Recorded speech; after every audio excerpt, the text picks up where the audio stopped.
தமிழ் எண்ணெழுத்து கோலம்.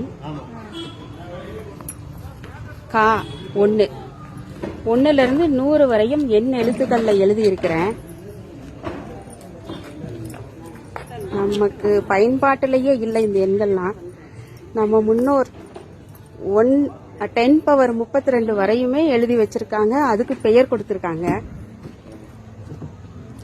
1ல இருந்து 100 வரையும் எழுதி இருக்கிறேன். நம்மளுடைய எண்கள் எப்படி உருவாச்சு? நம்ம இப்ப பயன்படுத்துற எண்கள் எல்லாம் நம்ம தமிழ் எண்கள் தான். நம்ம அரபு எண்கள் தான் சொல்றோம்.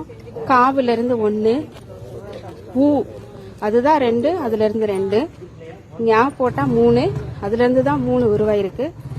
சாக்கு மேல ஒரு கோடு போடும்போது 4, ரூ 5, சா போட்டு பக்கத்துல இன்னொரு துணைக்கால் போடும்போது 6, 7 அப்படியே 7 இப்ப நம்ம பயன்படுத்திட்டு இருக்கோம்.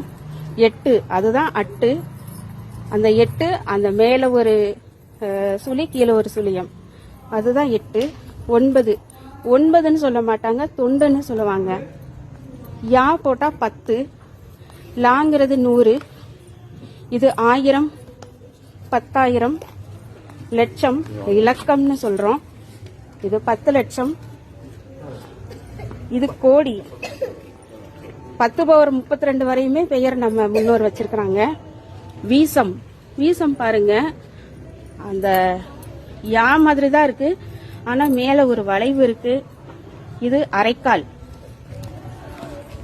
வா கால், இதுதான் ஔவையார் சொன்னது. அவலட்சணமேனு திட்டனாருங்கல்ல, ஆனா 8 வானா கால், அவலட்சணமே 8.25 லட்சணமேன்னு. இது அரை, இது முக்கால். நம்ம தமிழ் எண் எழுத்துக்கள் எல்லாம் நம்ம எல்லோரும் அறிஞ்சுக்கணும். நம்ம வீட்டு பிள்ளைங்களுக்கும் சொல்லி கொடுக்கணும். நன்றி.